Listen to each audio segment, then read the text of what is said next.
James and the Lakers secured the first NBA title in a decade when, of course, they won in the bubble back in 2020. Big deal for them. They have not been able to get back to the finals since, though, Danny. LeBron's still confident, though, that his team can get back to that championship level. I mean, of course. Of course. What gives you that confidence?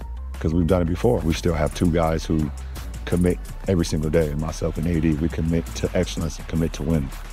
We're not that far off. You know, we were 1 year removed from the Western Conference Finals. This past year didn't go as well as we would like, but we're not that far off. And there's so many teams in the league, you know, so many great teams in the league, in the Western Conference and the Eastern Conference, but we don't see that we are that far off anyways. That's ridiculous. Love the guy, but come on. I mean, of course, LeBron James believe, yes, we can win. You wouldn't step on the court as an athlete, a professional athlete, or even as a LeBron James if you didn't believe you could win. Does it make it true? No. I mean, listen to the starting five. You have LeBron, AD, D'Angelo Russell, Austin Reeves, Rui Hachimura. Where does that stack up against the rest of the group? Plus, you got a head coach who has zero NBA head coaching experience. So I love LeBron's confidence. I love that maybe he's just trying to speak it into an existence and that, you know, his teammates can hear this and say, okay, if LeBron believes it, then yeah, maybe we should believe it too. But realistically, Danny, I mean, what are we talking? What are the expectations for this Lakers team this year? Not a championship. I'll tell you, listen, you're right. LeBron has to say that. Yeah. What competitive person wouldn't say it? He needs to believe it. And this past season for LeBron and for AD, that's a 98th percentile outcome for those two guys individually. AD's had health issues. He was remarkably healthy. LeBron, again, 39 years old. Like, the guy is indestructible. He's one of the best physical specimen athletes the world has ever produced. But he turns 40 in December. He's not playing 70-plus regular season games. Like, he had to grind and play every day and play 3 out of 4, 3 games in 4 nights in order for them to eke in to a play-in, to then get out of the play-in, to then lose in 5 to Denver. And so he was willing to take a huge pay cut for a reason, because Klay Thompson would help, because Valanciunas would have helped, because DeMar DeRozan even would have helped take off some of the fourth quarter scoring load on that team. So they strike out on the stars. He doesn't take the pay cut. They run it back with the same team. They got remarkable health luck from their two best players last year. I just don't see the health thing happening again. And while I like Reeves as a player, if he's your third best, okay, fine, but it's not a deep team. So they're not making it to a championship. They're probably not advancing any further than they did last year. The West is just so ridiculously difficult and deep.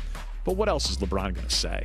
I mean, are you surprised, though, that no other superstar would want to come join LeBron and AD? I mean, I at least thought DeMar DeRozan should consider it. Of course, now he's going to go load up a fully stacked Kings team, and so there's more competition for the Lakers. But who wouldn't want to join LeBron? The urgency is huge at this point. His window is so small to get a championship now. Even his son Bryce said, someone asked him, hey, do you want to keep playing until, you could play with your dad? And he's like, my dad only has a few years left. He's Right. getting up there, right? Yeah, Bryce is realistic. He's and I love that Bronny's going to get this chance, but Bronny's going to be the last son to play with his dad, hopefully. But how big of a deal is it, and why weren't they able to get one of these free agents? Yeah, I mean, I think going to Washington is a surprising one. Yeah. But DeMar, it was a money situation. Sacramento, by the way, 49 and 46 wins each of the last 2 years. A younger core that you're joining than this core. Klay Thompson, he chose to go to a team that was in the NBA Finals and play with the second or third best player in the world in Luka. So there's a longer runway for Klay in Dallas. So I think the situations or the decisions by those guys individually made sense. And yeah, how much longer does LeBron have? It would be a reason for me not to want to go play there. Not that they're asking me to play there. But, I think that in that situation, each one made sense individually. So they'll run it back, and it'll be much more about the father-son story than about the wins and the losses. Who do you really think, how much longer do you really think LeBron has? I mean, Father Time is undefeated, and he seems to be defeating Father Time. So he said it might be the last contract that he signs. Yeah. It probably is the last contract that he signed, but who knows? Two more years? 2 more years. That sounds realistic. Yeah. I love watching him play. I hope it continues. It's amazing, even now at age 40, what he's able to do. But I don't know. We've seen with Tom Brady, 44, 45. Does that happen in the NBA?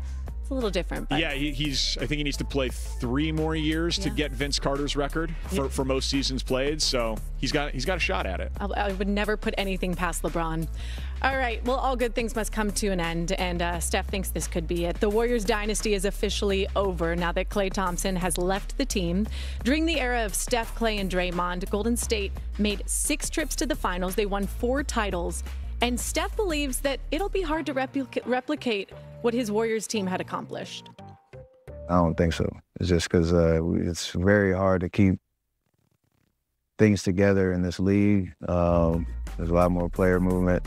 Me, Klay, and Draymond especially, we complemented each other so well for so long. We all brought something different to the table, so we'll see. Records are meant to be broken. Dynasties come in all different shapes and sizes, so we'll see. Man, I hate to see it go. It was so fun while it lasted, right?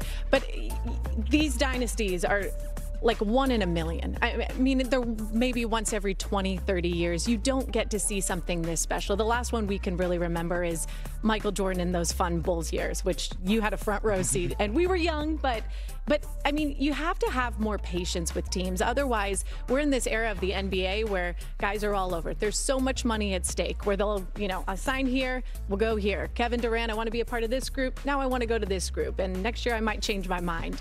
Where is the commitment that we shouldn't have this instant gratification of, I want to win a championship now and then I'll choose a different team to go win next year? Do you think there will come a time where we will see more of these dynasties where people want to wait, take a little more time, not fire a coach if he has a losing season, stick with the role players and give them a little time to work together? Or is this just the reality? This is the new NBA. Get paid your money and go wherever you want. Well, the coaching point, the coaches clearly get hired to get fired. So there's going to be plenty. I mean, guys win titles and then are fired a year later on the coaching front. On the team side, it depends how loosely you want to define a dynasty. Like, were Kobe and Shaq a dynasty? Maybe, maybe not, depending on how you define it. The Spurs, they didn't have the three-peat, but they had 15 years of a run where they had 5 titles over the course of it. So I don't think that dynasties are over in the NBA. The incentives for teams to sign their stars to second contracts, you can make more money by re-signing with your team. That's what we saw, Giannis staying in Milwaukee and things like that. We've seen guys gravitate to playing with Luka. People are going to want to go team up with the best players. So, I mean, if a dynasty can only be defined as you have to have a three-peat or you have to have multiple titles and set the single-season wins record like this Warriors team did, that is going to obviously be very difficult to replicate. This team changed the sport forever. Yeah. The Warriors did, right? They figured out the very basic math that 3 is worth more than 2. I don't know why it took so long for everybody to figure that out, but they're like, 3 is worth more than 2, and we should get a bunch of guys who shoot threes at this historic rate. They had the 2 best shooters in the world on the same team, and then when the cap had that historic jump, Kevin Durant joined the team. So like that particular set of events, right, there's no 4-pointer, and while the cap keeps jumping, KD, we in the media have to bear a little bit of responsibility here. Like, if we want guys to stay at one place and say that 1 title in one place, like that Giannis's 1 is more impressive than KD's 2, I'm for that. But Kevin Durant was like, everyone told me I need to have a ring on my finger. Then he went to Golden State, won a couple of rings, won a couple of finals MVPs, and everyone was like, those are fake rings. That doesn't really count. So, we move the goalposts on these guys. So do I hope SGA stays in Oklahoma City forever and Luka stays in Dallas forever and Giannis stays in Milwaukee forever? Yes, I think that's good for those markets. I hope Anthony Edwards stays in Minnesota forever. I think that's great for fans locally and nationally, familiarity and all of that. dynasties are tough, but it is a league of star power. You only need to have 2 or 3 guys together. So we'll see another dynasty before too long. All right. Speaking of star power here, Caitlin Clark put up a historic stat line in the Fever's big win over the Liberty on Saturday. 19 points, 12 rebounds, 13 assists, becoming the first WNBA rookie to record a triple-double. Also the first triple-double in Indiana Fever history. And man, we were talking this morning. We just love this Rookie of the Year debate because everyone has their reasons why Caitlin Clark is it and Angel Reese should be it. Caitlin Clark, the current favorite to win Rookie of the Year. And Angel Reese second.